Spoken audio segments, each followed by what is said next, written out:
हमें रैप्चर के कई साल बाद बताया गया है। कई लोग मारे गए और केवल कुछ ही मनुष्य बचे हैं जिन्होंने बात न करने का विकल्प चुना है। बंड वंश नामक राक्षसी मानव प्राणी हैं जो मानव मांस और रक्त की ओर आकर्षित होते हैं और उनका शिकार करते हैं। हम अज़राइल से मिलते हैं जो अपने प्रेमी केनान के लिए कंगन बना रही है और कुछ शोर सुनकर चली जाती है। वह देखती है कि केनान ने आग जलाई है और वह उसे बुझा देती है ताकि जीव उस जगह की ओर आकर्षित न हो जाएं। वे जगह छोड़कर चले जाते हैं और अज़राइल केनान को अपना बनाया कंगन देती है। अचानक उन्हें शोर सुनाई देता है और वे एक पेड़ के पीछे छिप जाते हैं और अलग से उस क्षेत्र की जांच करने का फैसला करते हैं। अज़राइल जंगल की ओर जाती है और दो लोगों द्वारा पकड़ी जाती है जो एक कल से संबंधित हैं जो जीवों की प्रार्थना करते हैं। वे उसे मारते हैं और उसे पकड़ लेते हैं और अज़राइल देखती है कि केनान को भी पकड़ लिया गया है और उसे कार की डिक्की में डाल दिया गया है। अज़राइल को एक अलग कार में डाल दिया जाता है और दोनों कारें वहां से चलती हैं और एक स्थान पर पहुंचती हैं। पुरुष अज़राइल को बाहर निकालते हैं और उसे जोसेफिन के पास ले जाते हैं जो उनकी नेता है और अज़राइल को एक कुर्सी से बांध देते हैं। जोसेफिन अज़राइल के पैर को काट देती है और थोड़ा खून निकलता है और उन्हें लगता है कि कुछ आ रहा है। हवा तेज चलने लगती है और जोसेफिन और अन्य लोग अज़राइल से दूर चले जाते हैं और विपरीत दिशा का सामना करते हैं। वे जोर जोर से सांस लेकर एक अजीब सी प्रार्थना करने लगते हैं और हम देखते हैं कि एक प्राणी अज़राइल की ओर आ रहा है। अज़राइल डर जाती है और खुद को छुड़ाने की कोशिश करती है और प्राणी चिल्लाना शुरू कर देता है और उसके करीब आ जाता है। पुरुषों में से एक ने देखा कि अज़राइल खुद को छुड़ा रही है और उसे रोकने के लिए जाता है और उसे वापस कुर्सी से बांध देता है। अन्य लोग प्रार्थना करना जारी रखते हैं और अज़राइल कुर्सी के हैंडल से उस आदमी को गर्दन में छुरा घूंपकर मार देता है। प्राणी उस आदमी को पकड़ता है और उसे मार देता है और उसे खा जाता है और अज़राइल खुद को छुड़ाकर वहां से भाग जाती है। अन्य लोग प्रार्थना समाप्त करते हैं और देखते हैं कि उनके सहयोगी को प्राणी ने मार दिया है और अज़राइल भाग गई है। अज़राइल दौड़ती है और एक नदी ढूंढती है और केनान के साथ बिताए अपने समय को याद करती है और उसके लिए चिंता करती है। वह कुछ पत्ते लगाती है और अपने घाव को कपड़े से बांधती है लेकिन एक प्राणी को अपनी ओर आते हुए देखती है। वह जल्दी से पास की एक गुफा में छिप जाती है और प्राणी खून का पता नहीं लगा पाता है और चला जाता है। अज़राइल जंगल की ओर जाती है और कार के टायर के निशान पाती है और केनान को खोजने के लिए उनका पीछा करने का फैसला करती है।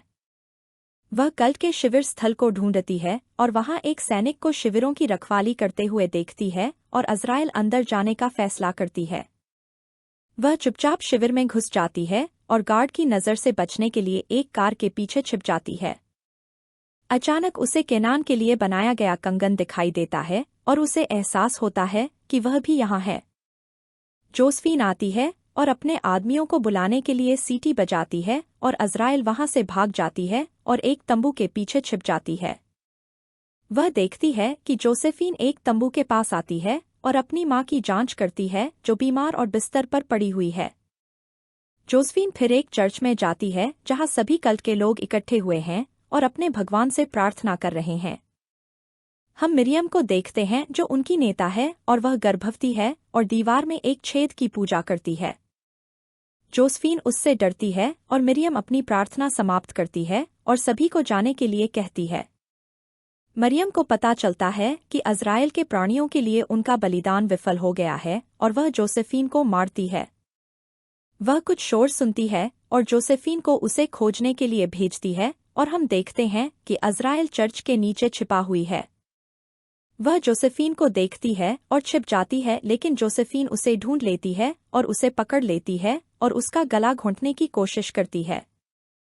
अज़राइल उसे मारती है और भाग जाती है वहां से और देखती है कि अब शिविर में बहुत से लोग हैं और वह छिप नहीं सकती। जोसेफिन ने सभी को अज़राइल के बारे में चेतावनी देने के लिए अलार्म बजाया और वे सभी उसे शिविर में देखते हैं। अज़राइल वहां से भागती है और मुश्किल से बच पाती है और एक गांव वाला उस पर गोली चलाता है लेकिन चूक जाता है। वह कुछ मदद पाने के लिए जंगल की ओर भागती है और बाद में देखती है कि उसके हाथ से खून बह रहा है और एक प्राणी उसे ढूंढ लेता है। अज़राइल वहां से भागती है और उसके पीछे और भी प्राणी आते हैं और वह सड़क पर एक कार ढूंढ लेती है। वह कार से नहीं टकराती है और ड्राइवर पूछता है कि क्या वह ठीक है और यहाँ क्या कर रही है, लेकिन वह जवाब नहीं देती। अज़राइल जल्दी से कार में बैठ जाती है और लिफ्ट मांगती है और वह आदमी उसे वहां से ले जाता है। वह देखता है कि उसका हाथ घायल है और उसे कुछ कपड़ा देता है और उससे अपना नाम बताने और कुछ बोलने के लिए कहता है। अज़राइल कहती है कि वह बोल नहीं सकती और उसे अपनी गर्दन दिखाती है और हम देखते हैं कि उसने अपनी वोकल कॉर्ड काट ली है, इसलिए वह बात नहीं कर सकती। यह देखकर वह आदमी हैरान रह जाता है और माहौल को हल्का करने के लिए वह कुछ संगीत बजाता है और अज़राइल भी इसका आनंद लेती है। अचानक जोसेफिन के एक आदमी ने उस आदमी को गोली मार दी और कार ने नियंत्रण खो दिया और शूटर को भी टक्कर मार दी। कार दीवार से टकरा गई और ड्राइवर मारा गया और अज़राइल बुरी तरह घायल हो गई और वह कार से बाहर निकल गई। वह मुश्किल से चल पा रही थी, लेकिन उसने देखा कि शूटर अभी भी जीवित है और गुस्से में उस पर हमला कर दिया। वह उसकी बंदूक लेने की कोशिश करती है और वे लड़ने लगते हैं और अज़राइल उसे मारने के लिए एक पत्थर लेती है और उसकी बंदूक ले लेती है। वह आदमी उसे पीछे से पकड़ता है और उसका गला घोंटने की कोशिश करता है और अज़राइल बंदूक चलाकर उसे मार देता है। वह डर जाती है और वहां से चली जाती है और अपनी सुरक्षा के लिए उसकी बंदूक लेने का फैसला करती है। थोड़ी देर चलने के बाद वह देखती है कि केनान एक पेड़ के पास बैठा है लेकिन कुछ नहीं बोल रहा है। वह उसके पास जाती है लेकिन एक जाल में फंस जाती है और उसे पेड़ से उल्टा लटका दिया जाता है। हम देखते हैं कि केनान घायल हो गया है और उसका हाथ एक पेड़ पर कीलों से ठोंक दिया गया है और उसे उसके लिए चारा के रूप में इस्तेमाल किया गया था। एक आदमी आता है और उसकी बंदूक उठाता है और केनान को मारता है और आसपास के जीवों की कुछ आवाज सुनता है। अज़राइल खुद को छुड़ाने की कोशिश करती है, लेकिन उसके घायल हाथ में फिर से चोट लग जाती है और उसमें से बहुत ज्यादा खून बहने लगता है। अचानक वह देखती है कि उस आदमी पर जीवों ने हमला कर दिया है, जो उसे घसीटकर जिंदा खाना शुरू कर देते हैं। अज़राइल किसी तरह एक पेड़ पर चढ़ जाती है और यह सब देखती है और जीव उस आदमी को मार देते हैं और उसका खून पी जाते हैं। केनान ने अज़राइल को चुप रहने को कहा और अचानक उन जीवों ने उस पर हमला कर दिया और वे उस पर भी हमला करने लगे। एक जीव अज़राइल के पास जाने के लिए पेड़ पर चढ़ता है और वह अपना पैर छुड़ाने में कामयाब हो जाती है और रस्सी का इस्तेमाल करके जीव को बांध देती है। फिर वह जीव को नीचे धकेलती है और वह लटक जाता है और मर जाता है और वह पेड़ से गिर जाती है और घायल हो जाती है। अज़राइल उठती है और जमीन से बंदूक उठाती है और जंगल में कैंप की ओर जाती है। वह गांव वालों को बाहर निकालने के लिए सीटी बजाती है और देखती है कि गांव में वास्तव में कितने लोग हैं। गांव वाले सीटी बजाते हैं लेकिन कोई नहीं देखते और संदिग्ध महसूस करते हैं और जंगल की ओर चले जाते हैं। अज़राइल चुपचाप कैंप में घुस जाता है और चर्च की ओर जाता है और वहां मिरियम को खोजने के लिए प्रवेश करती है। वह अपनी बंदूक लेकर उसके पास जाती है और मिरियम उसे दिखाती है कि वह गर्भवती है और अज़राइल पर हमला करती है।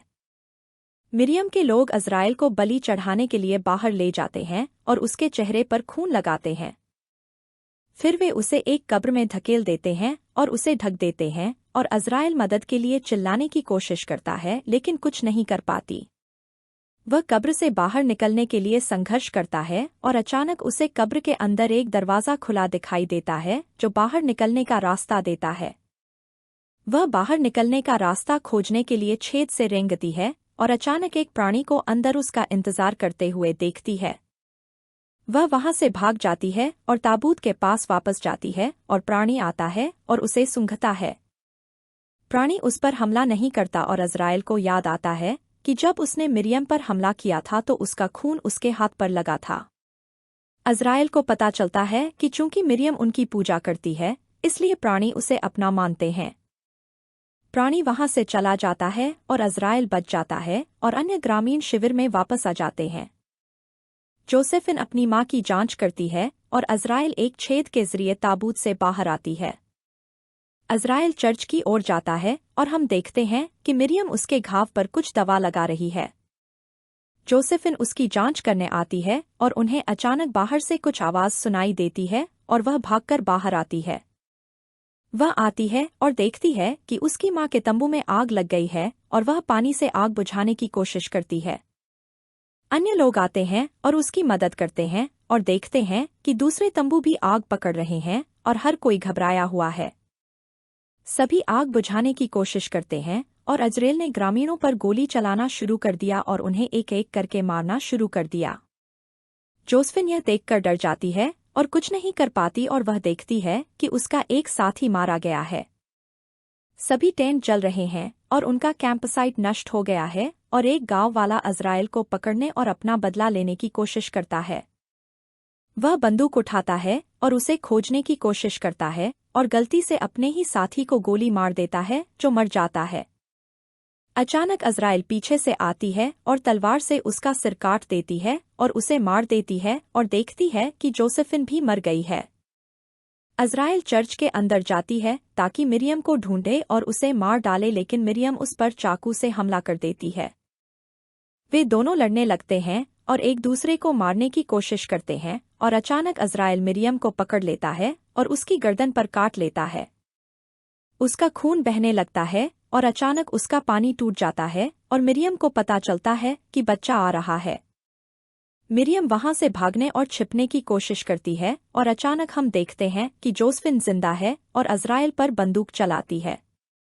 वह अजराइल को मारने के लिए अपनी बंदूक चलाती है और देखती है कि मिरियम दर्द में है और बच्चे को जन्म देने वाली है।